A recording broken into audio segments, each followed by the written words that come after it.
السلاحف مخلوقات بطيئة وهادئة وناعمة، لكنها ليست كذلك دائما، وليست كل أنواعها كذلك.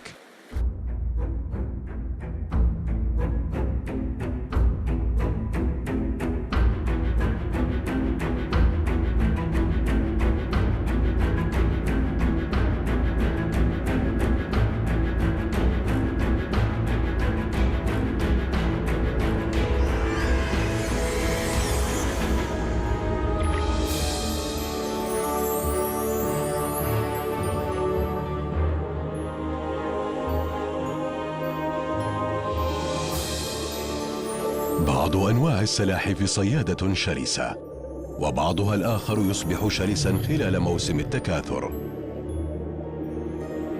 وقد تتحول إلى مقاتلات مفترسة قادرة على القتل. فيما تتميز أنواع أخرى برحلاتها البحرية الطويلة أو رحلاتها العالمية المذهلة عبر الزمن،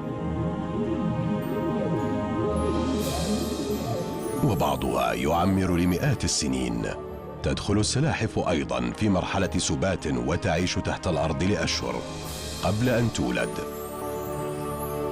ويمكن لدروعها أن تتحمل عضة أسد بالرغم من أنها تعيق عملية التكاثر. استوطنت هذه المخلوقات الرائعة كوكبنا قبل ظهور الديناصورات، وتطورت ببطء عبر فترة طويلة جدا من الزمن. وبالمقارنة مع السلاحف، الأرنب البري مجرد قادم جديد إلى الحياة.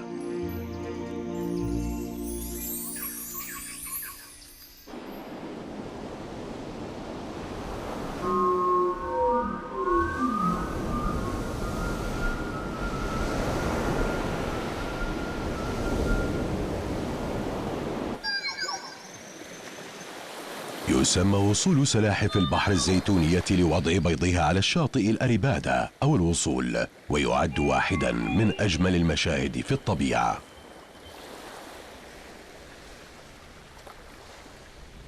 إنها عملية يصعب شرحها، بالرغم من أننا كبشر نميل إلى الاعتقاد بأننا نفهم كل شيء. فكل سلحفاة مهما كان نوعها تعيش في عزلة عن بقية السلاحف طوال حياتها.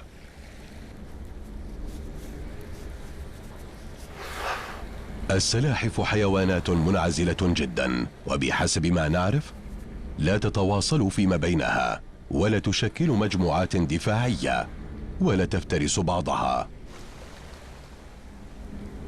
والأزواج المتكاثرة لا تسبح معا في البحر إلا في يوم التكاثر. يتناقض انعزالها تماما مع هذا اللقاء المبهر، فهو لقاء دقيق جدا زمنيا وجغرافيا. ما السر الذي يجلب كل هذه السلاحف إلى شاطئ أوستينال في كوستاريكا في الليلة نفسها؟ هناك 3 شواطئ أو 4 أخرى فقط على وجه الأرض تحدث فيها مثل هذه الاجتماعات على الشاطئ الشرقي من الهند. لا شك أنها الغريزة التي تدفعها للعودة إلى المكان الذي ولدت فيه، ولا بد أنها تملك نوعا من نظام التوجيه الداخلي تبقى تلك البقعة مخزنة فيه طوال حياتها. لا نملك بين أيدينا نظرية تفسر قدرتها على تنسيق وصولها بهذه الكفاءة، لأنه من المستحيل أن يتم تخصيبها كلها في اليوم ذاته. نحن نفهم فقط غايتها، وهي أنه في غضون 40 أو 50 يوما حسب أشعة الشمس سيخرج 10 ملايين فرخ من السلاحف من الرمال في الوقت نفسه. ونظرا لأعدادها الهائلة، حتى النسور التي أتت محلقة اليوم لالتهام البيض، والتي ستعود مع نوارس البحر من جديد عندما يحين الوقت، لن تستطيع التهام الأعداد الكبيرة من السلاحف العائدة إلى البحر.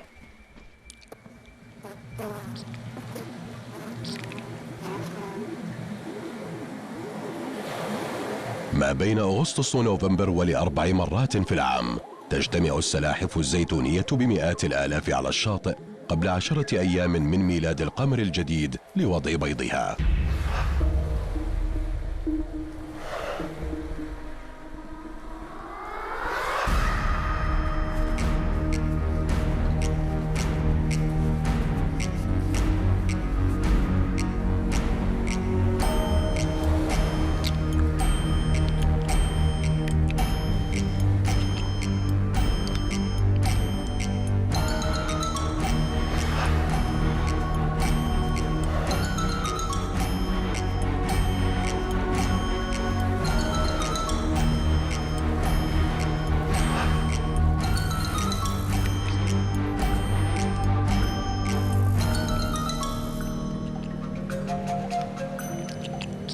لكن لهذه الاستراتيجية نقطة ضعف، وهي أن لعملية فقس البيض الجماعية والمنسقة تكلفة عالية من حياة السلاحف، إذ يقدر أن نصف ما يفقس منها فقط سيبلغ الماء،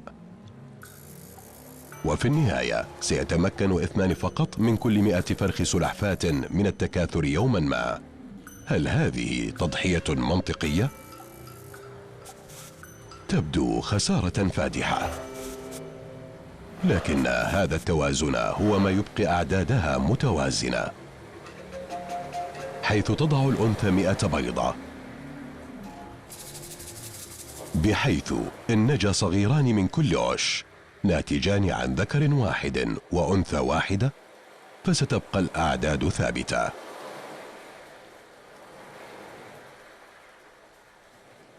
خسارة 98% من الصغار حدث طبيعي قاس، فهو عملية اختيار نخبوي جدا، لكنها قوانين الطبيعة.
باستثناء أنواع نادرة لا تعاشش السلاحف معا، غالبا ما يحول عش 5 أو 6 بيضات فقط مدفونة بالقرب من السطح، لأن جنس كل صغير يتحدد خلال نموه بفعل الحرارة الناتجة عن أشعة الشمس التي تسقط على سطح الطبقة الأرضية التي يتواجد البيض تحتها. وإن كان البيض على عمق ضحل وكان الجو حارا تولد ذكور أكثر، لكن إن كان معدل الحرارة خلال الحضانة منخفضا فستفقس إناث أكثر. لكن وبالرغم من اعتماد هذه العملية على الطقس، إلا أن الأنواع تتمكن من الحفاظ على نسبة التوازن بين الذكور والإناث.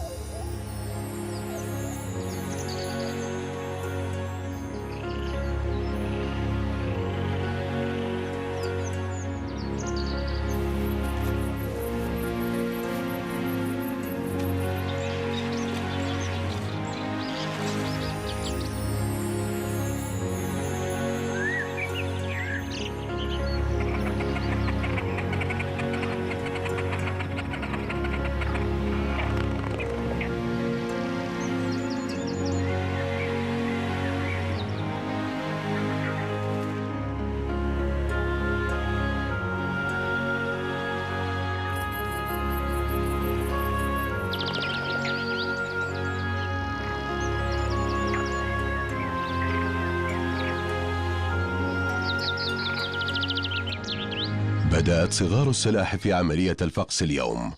تبقى سلاحف البرك محتجزة في دروعها الجلدية لفترة 2 شهر، وتستخدم الأسنان التي تنمو على طرف أنفها لخدش الدرع شيئا فشيئا. يمكن لهذه العملية أن تستغرق 2 أو 3، لكن السلاحف تفعل كل شيء ببطء، والتفقيس أمر لا تريد الاستعجال فيه، فهي ليست على عجلة من أمرها أبدا، وهي لا تخرج إلى السطح فورا، ولا تستطيع لأن التربة فوقها صلبة كالحجارة، وسيكون عليها الانتظار حتى تمطر بعد 1 شهر أو ربما 6 أشهر إن كان الخريف جافا.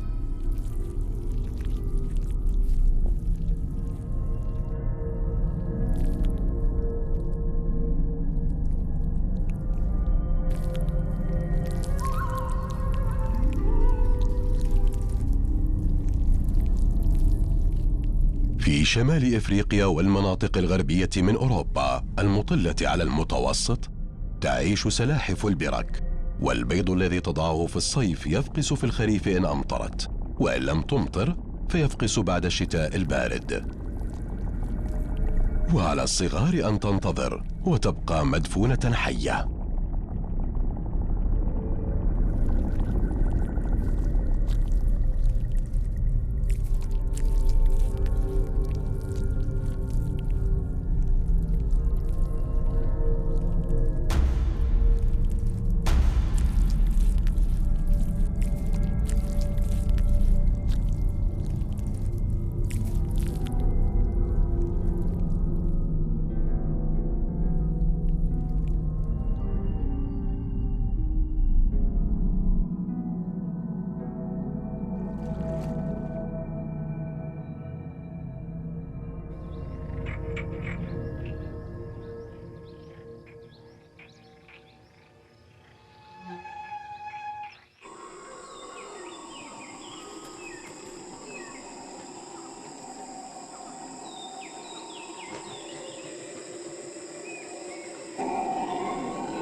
حوض نهر الأمازون موطن لإحدى أكثر السلاحف إذهالا على وجه الأرض، وهي ماهرة في التخفي بحيث تصعب رؤيتها، وقلة من الناس يعرفونها، لكنها ماهرة أيضا في الصيد.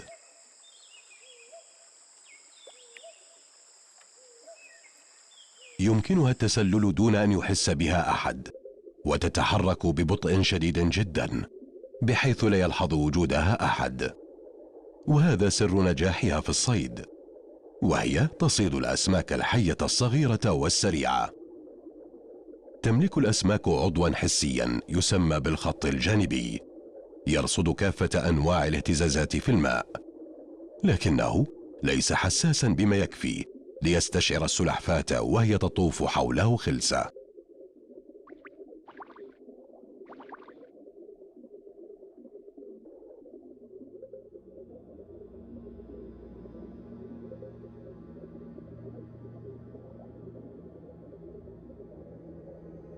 بهذه السرعة وبهذا المظهر الخارجي تبدو كجماد بلا روح ينجرف ببطء مع التيار لا يأبه به أحد، وتبدو كقطعة خشب متحللة بفعل الماء والزمن. والنتوءات على الجلد تقلل من أهمية مظهرها، كما تلتصق بها بعض الطحالب وتعيش على درعها. بلمحة واحدة من عينيها يمكن أن تنبه فريستها للخطر المحدق بها، لكن عيون سلاحف ماتاماتا مخفية أيضا بلون يشبه لون الجلد.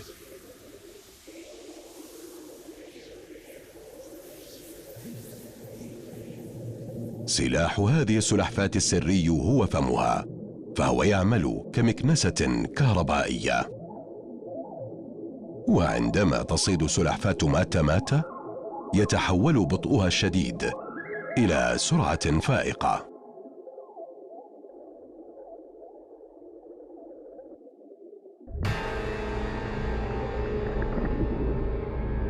وعندما تفتح فكها تفعل ذلك بسرعة كبيرة بحيث تحدث تيارا يجذب كل شيء إلى حلقها.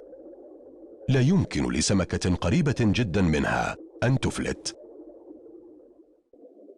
هذه الحركة سريعة جدا لا ترصدها بقية الأسماك التي تسبح بالقرب منها. غريزتها تضعها في حالة حذر، لكنها لا تعرف ما الذي عليها الهروب منه وبأي اتجاه أيضا. لا يمكنها رؤية تحركات السلحفاة، لذا لا تستطيع تمييزها.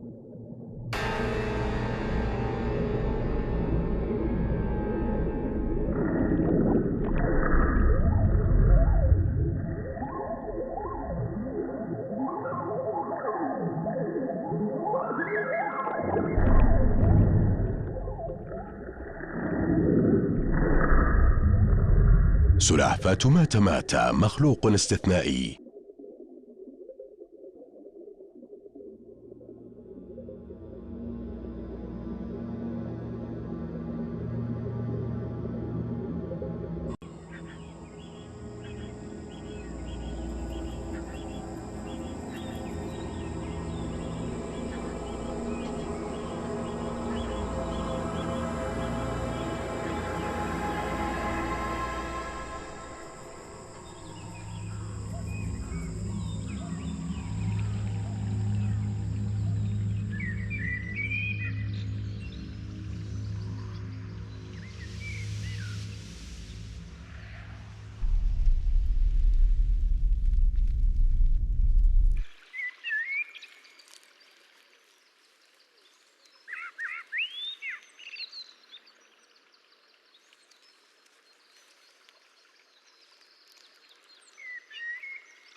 يتذوق هذا الصغير الذي فقس حديثا أول طعام له.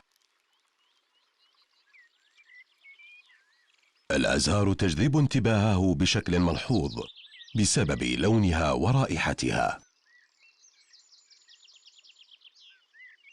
تملك السلاحف حاسة شم قوية، وتتبع أنوفها عندما تحتاج لاتخاذ قرار ما بشأن الطعام.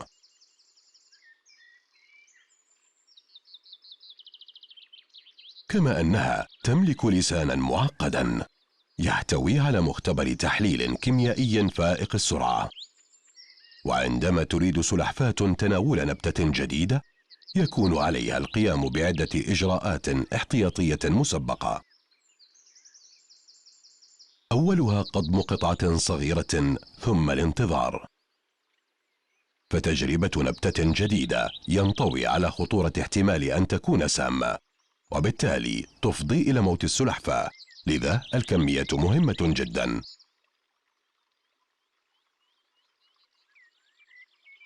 ترسل غدد التذوق على لسان السلحفاة نتائج التحليل خلال بضع ثوان. لا يوجد خطر في هذه الحالة، لكن معظم النباتات تتضمن مواد ذات طعم مر شبيه بطعم السم، وليس من السهل دائما التمييز بين أنواع النباتات القابلة للأكل وتلك التي لا يمكن أكلها.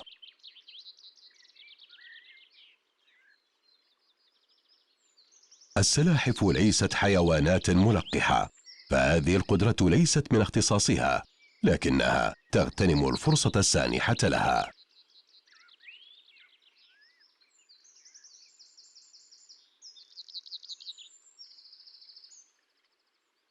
تتغذى السلاحف البرية على النباتات أو الأعشاب أو الفواكه، ونادرا ما تأكل اللحم. لكن من ناحية أخرى غالبا ما تكون سلاحف الماء لاحمة، وبحسب حجمها يمكنها أن تصيد طيور الماء، بالرغم من أن فرائسها الشائعة هي الأسماك.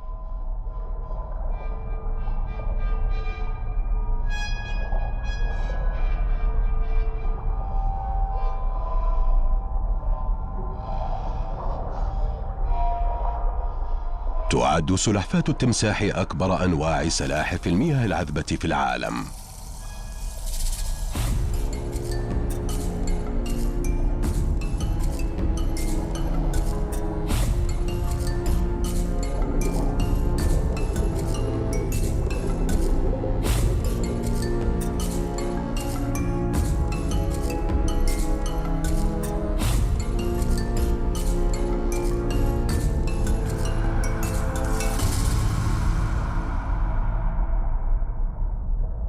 تعيش في حوض نهر الميسيسيبي في أعماق الماء. ويمكن لطول درعها أن يبلغ مترا، وقد تزن أكثر من 100 كيلوغرام. وهي تحب الجيف وتصيد البط والتماسيح الصغيرة، إضافة إلى السلاحف الأخرى التي تكسر دروعها بفمها القوي.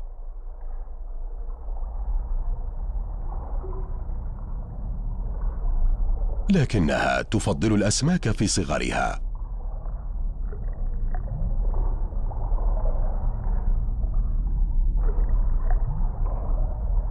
الأسماك بالطبع سريعة جدا، لذا عليها أن تصيدها باستخدام عنصر المفاجأة. سلحفاة التمساح نوع فريد في المملكة الحيوانية، فهي تصيد بالكمائن، وعندما تجوع تفتح فمها إلى أكبر قدر ممكن، وتبدأ بتحريك لهات في مؤخرة فمها. الفخ جزء معدل من لسانها له عضلاته المستقلة، وهو يقلد تماما حركات يرقة البعوض وشكلها.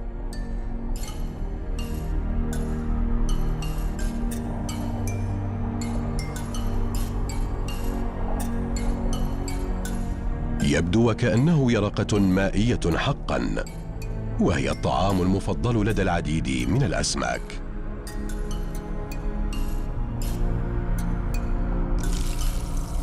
سلحفاة التمساح صبورة جدا، فهي تعرف كيف تنتظر وتتحين، ويمكنها أن تقضي أياما على الوضعية نفسها دون أي حركة في حال كان هناك ما يراقبها. يبدو أن مجموعة أسماك البلط هذه انجذبت لطعم السلحفاة، لكنها ليست غبية، لديها ذاكرة أقوى مما يعتقد البشر، فربما تعرضت لمثل هذا الهجوم من قبل. غريزتها تنبهها بوجود أمر مريب، ولهذا تبدو مترددة، لكنها جائعة، وكما يقول المثل: في العجلة الندامة. أسلوب سلحفاة التمساح متقن جدا، فجسمها كله يحاكي محيطها، ودرعها غير المنتظم يبدو كقطعة من الخشب أو كحجر، وغالبا ما يكون مغطى بالطحالب أو بالرمل، ورأسها مغطى بنتوءات وثآليل، وهذا ما يجعلها خفية ومن الصعب تمييزها.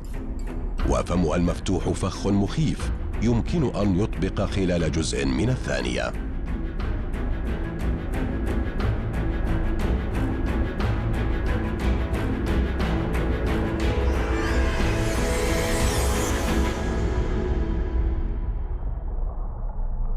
لكن ولاستخدام كل هذه الأدوات معا وفي الوقت نفسه تحتاج للكثير من الخبرة. لقد تعلمت هذه السلحفاة من قبل أنه من غير المجدي مطاردة فريستها، بل عليها التسلل نحوها وانتظار اللحظة المناسبة.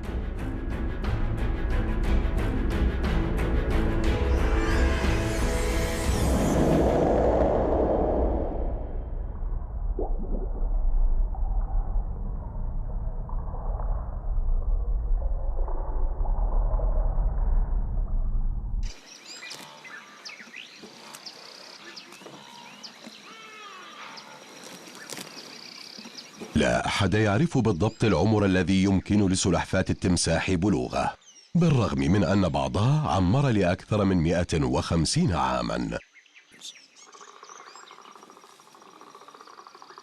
السلاحف حيوانات مذهلة، لكننا لا نعرف سوى القليل عنها، بل اختلقنا أشياء عنها.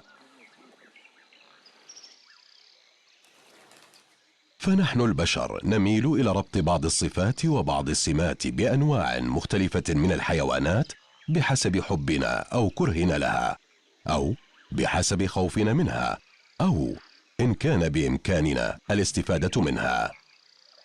لكننا غالبا ما نكون مخطئين جدا في حكمنا عليها. لقد وصفنا القطط الكبيرة بأنها حيوانات عدائية ومتوحشة يمكن أن تهاجمنا دون تردد حتى لو لم تكن جائعة. يمكن لفكرتنا عنها أن تتغير أحيانا إن شاهدنا مثلا برنامجا وثائقيا يعرض غرائز الأمومة لدى الفهود ويصورها وهي تلهو مع صغارها على إيقاع موسيقى عاطفية.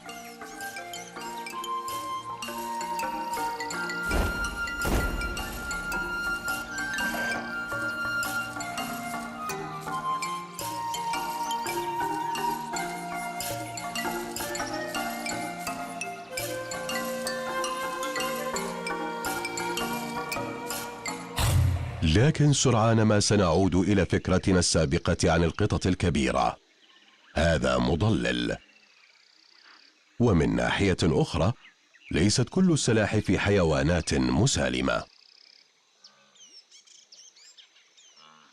قد لا تملك أنيابا ولا مخالب حادة، وقد لا تكون سامة، إلا أنها قد تكون مرعبة.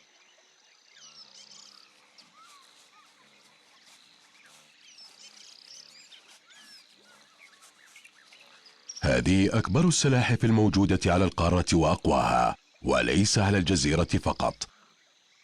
إنها السلاحف الإفريقية التي تسمى بالسلاحف السودانية، وهي تعيش بجوار الفهود والأسود، لكنها لا تخشى أي منها، فهي لا تستطيع إيذاءها لأن درعها يحميها، وكذلك تفعل القشور السميكة على أقدامها.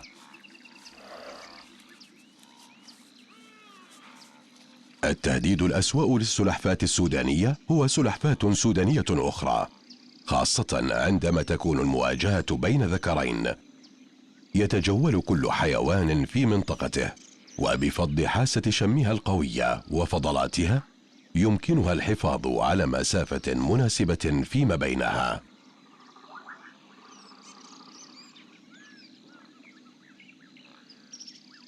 إن حدث وتواجها فلن يكون ذلك من قبيل الصدفة، فالمواجهة بين سلحفاتين من النوع نفسه أمر استفزازي بحت، ويمكن للسلاحف أن تصبح شرسة أيضا في موسم التكاثر، فمن المهين دخول منطقة سلحفاة أخرى.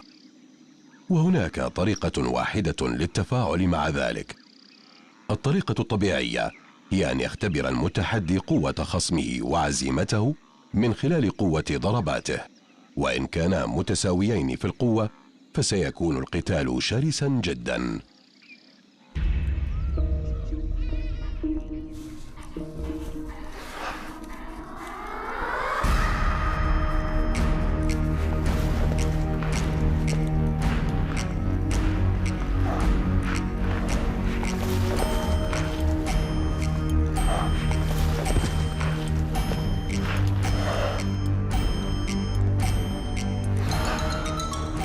يمكن لدروعها تلقي الضربات، لكن السلاحف لا تحاول كسر دروع بعضها، بل تحاول أن تقلب بعضها على ظهرها لكي تموت.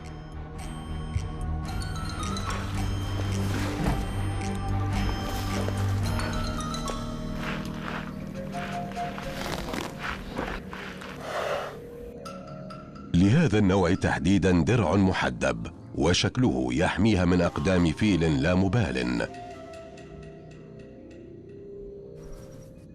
لكن هذا الشكل المحدب لا يسمح لها بالانقلاب.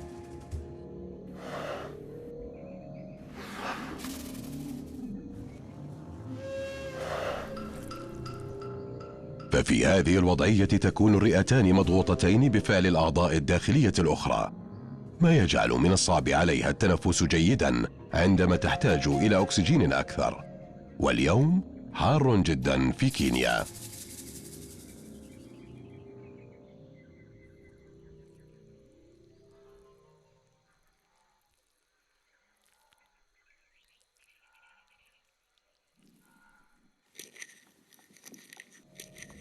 تسطع أشعة الشمس على السطح السفلي المنبسط لذكر السلحفاة، وإن لم يتمكن من قلب نفسه مرة أخرى خلال ساعة من الزمن فسيموت.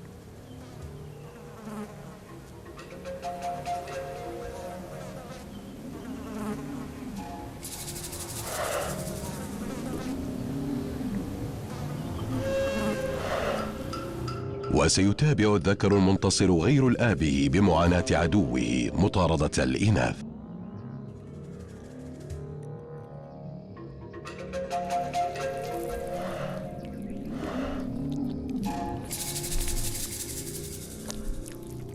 يمكن للدرع أن يصبح مشكلة بين الحين والآخر، لكن لمعظم الوقت يكون جزءا هاما لكل أنواع السلاحف، وهذا ما سمح لها بأن تصبح على ما هي عليه. نعم، إنه درع الحماية، لكنه أكثر بكثير من هذا، فهو الآن يعمل كلوح شمسي مذهل.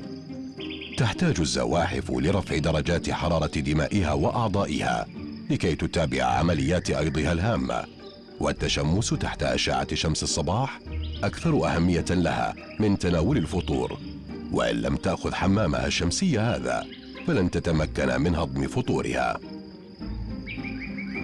سرعان ما يجمع درع هذه السلاحف اللامع والمصقول أشعة الشمس، وهذا ربما ما أنقذها عندما قتل نيزك ضرب الأرض الديناصورات جميعا. وهي تعرف جيدا كيف تستفيد بالكامل من كل شعاع من أشعة الشمس.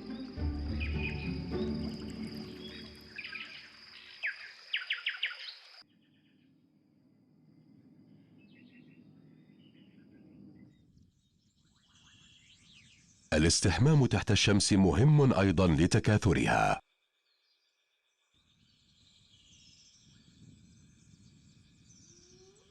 فلطالما كان التكاثر العملية الأكثر تعقيدا للسلاحف بسبب بنية أجسادها. أولا، دروعها تجعلها الكائنات الأقل مرونة بين كل المخلوقات الأخرى. التكاثر يتطلب تمارين توازن ودقة فائقة، وبالطبع لن يجدي تغيير الوضعيات نفعا، كما يوجد عامل السرعة أيضا. وفوق كل ذلك السير، وربما استغرقت أسابيع أو حتى أشهرا لتعثر على بعضها. ولهذا يكون موسم التكاثر لدى الذكور طويلا جدا، وهي تكون في مزاج لهذا طوال العام، وهذا غير مألوف بين الحيوانات لأنه مرهق وقد يكون محبطا جدا. التعقيد الآخر الذي يحد من قدرتها على العثور على شركاء هو مدى رؤيتها، فحاسة بصرها جيدة، لكن عندما تراقب ما حولها من مكان قريب جدا من الأرض على مستوى النباتات فلن يكون من السهل عليها التعرف على أماكن أبناء جنسها. والعديد من السلاحف كهذه السلحفاة النمرية التي تحمل اسمها لشبه البقع عليها بجلد النمر تعيش في مناطق منبسطة. وغياب التلال يعد ميزة عندما يكون عليها حمل منزلها على ظهرها أينما ذهبت. لكن المروج العشبية الفسيحة لا توفر أي نقاط مثالية يمكن إلقاء نظرة شاملة منها بحثا عن شركاء. يبدو أن كل الظروف لا تساعد السلاحف على التكاثر. لهذا السبب عندما يعبر ذكر في فترة الإخصاب طريقا سلكته أنثى قبله فسيتبع آثارها دون توقف وحتى النهاية إلى أن يحقق مبتغاه أو يموت وهو يحاول، ويبقى ملازما لها طالما احتاج الأمر ذلك. بين الفينة والأخرى تأخذ استراحة قصيرة لا تتجاوز الدقيقتين أو الثلاث، لكن حالما تلتقط الأنثى أنفاسها يعودان للرقص مجددا، وهذه لعبة جادة جدا بالنسبة للإناث.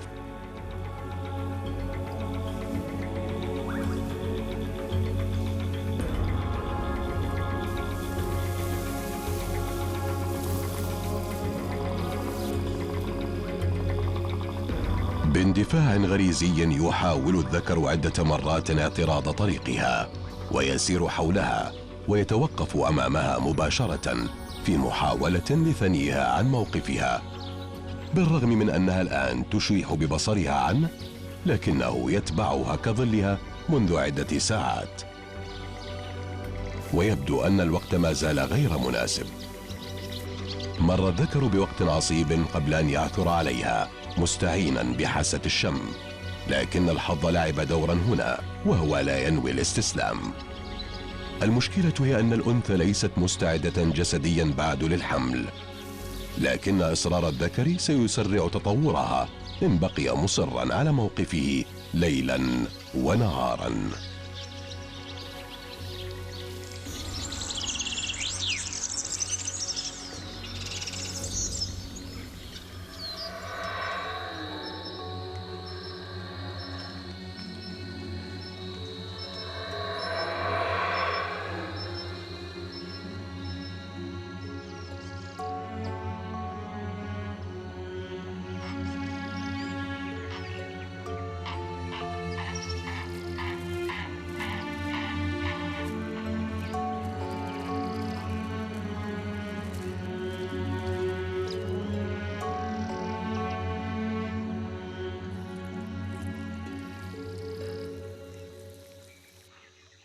بعد 6 أيام وعلى بعد بضعة كيلومترات من مكان لقائهما الأول، أصبح هناك توافق بينهما، وفي النهاية تقبلت وجوده.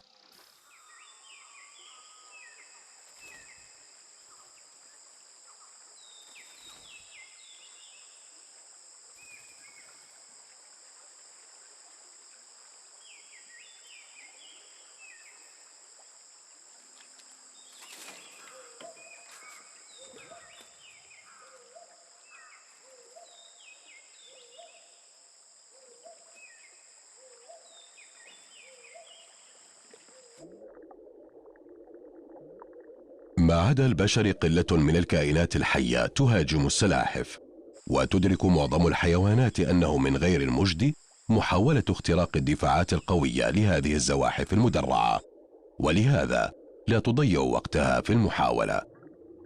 لكن هذا الراكون صغير وعديم الخبرة، وهو أيضا جائع جدا وفضولي جدا.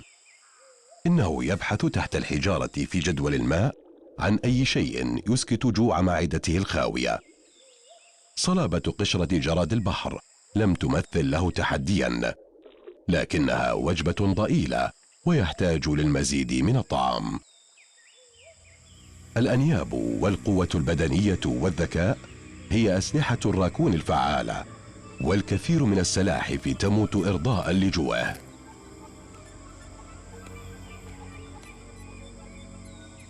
لكن هناك نوع مميز من السلاحف تطورت دفاعاته لمقاومة هذا المفترس الماهر.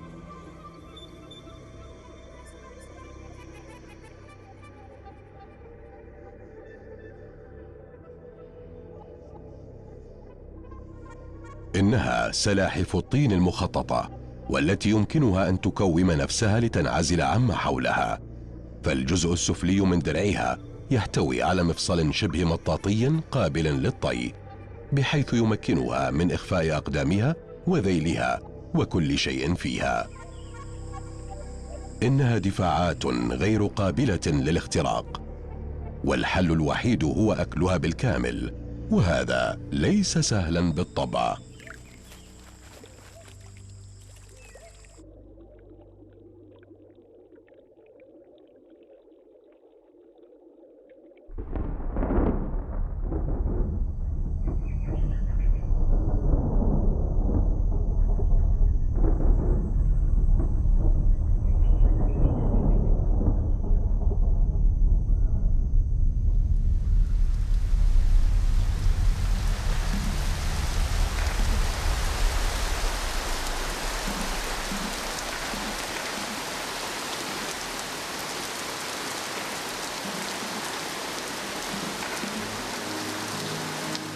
هذه الصغار مدفونة تحت الرمال منذ أشهر.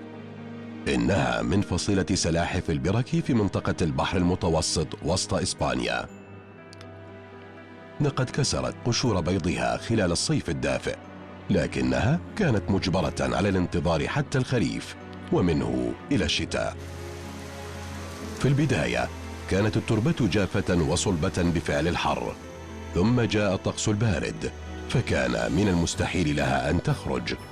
والآن حل الربيع، واعتدلت الحرارة، وأصبحت التربة لينة بفعل المطر، وسنحت لها فرصة للخروج الآن، وحان الوقت لكي تولد. إنها تحفر ل3 أو 4 سنتيمترات من التربة نحو الضوء.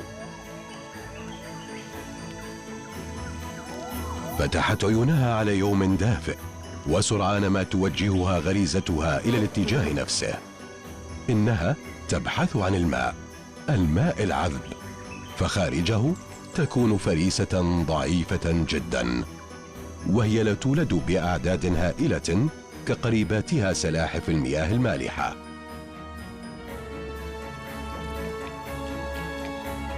الخامس والسادس وصلت كلها. ما زال الماء باردا، لكن سرعان ما سيمتلئ بيرقات الحشرات وربما الأسماك الميتة. في الوقت الحاضر لديها ما يكفيها لأسبوع أو 2، ولا توجد حاجة للأكل بعد. عليها أن تقضي وقتها في تفتيش المنطقة والبحث عن أماكن للاختباء، ومع بعض الحظ سيبلغ نصفها مرحلة البلوغ، وهذه نسبة جيدة.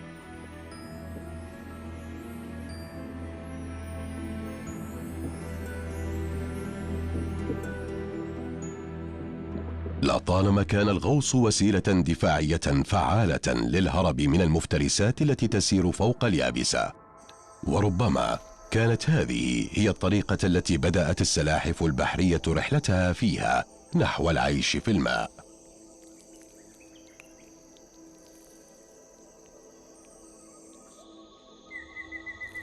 الزواحف أحفاد الأسماك، ويوما ما تركت الماء لتستوطن الغابات والصحارى، لكن الآن عادت عائلة التماسيح بأكملها ونصف عائلة السلاحف إلى موطن أسلافها. وفي سبيل ذلك عليها أن تمر ببعض التطورات والتعديلات المورفولوجية، كالأقدام الشبكية والدروع المنبسطة التي تجعل السباحة مهمة أسهل. لقد تعلمت أيضا كيف تتنفس بشكل متقطع، ويمكنها البقاء تحت الماء لما يقارب ساعة من الزمن دون الخروج إلى السطح، أي ما يزيد على قدرة أي حوت.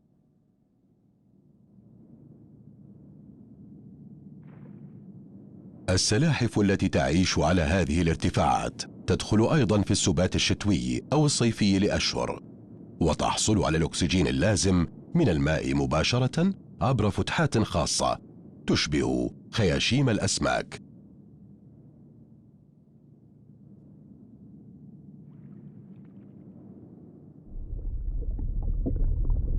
يعد البحر موطنا ل8 أنواع من السلاحف، وقبل حوالي 150 مليون عام بدأت تستوطن في المحيطات، وقد تأقلمت تماما مع المياه المالحة وتناول الطحالب وقناديل البحر والمرجان. وهكذا أصبحت السلاحف البطيئة أعظم رحالة بحرية على وجه الأرض، فهي حيوانات مهاجرة، وفي كل عام تجوب زوايا الأرض وأركانها.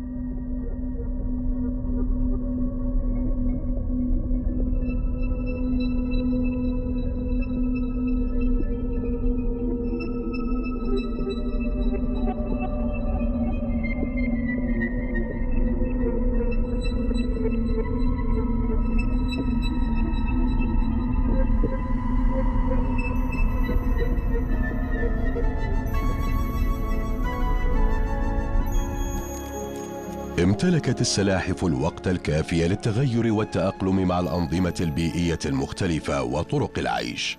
لقد كانت بالأصل حيوانات برية، غير أن بعضها أصبح يعيش في مواطن المياه العذبة وبعضها الآخر في البحر، لكن تصميمها الأساسي لم يتغير خلال 300 مليون عام خلت. إنه إنجاز نادر، وهذا زمن طويل على الكوكب. ما زلنا نحن البشر حديثي العهد بالحياة أو الأحدث على الإطلاق، لا يزيد عمر وجودنا على وجه الأرض عن 3 ملايين عام على الأكثر، وهذا مقارنة بالأنواع الأخرى يبدو وكأننا ولدنا بالأمس. بمعنى آخر، نحن البشر لم نعش سوى جزء واحد من الألف من الوقت الذي عاشته هي. وفي أساطيرنا ترمز السلاحف إلى الحكمة والرجاحة. كنا نشعر دون وعي منا بأن التجاعيد على وجهها علامة على الحكمة، لكنها قادرة ربما على تعليمنا الكثير عما يجب فعله إن أردنا أن نستمر في العيش لزمن طويل مثلها في هذه الرحلة عبر الحياة.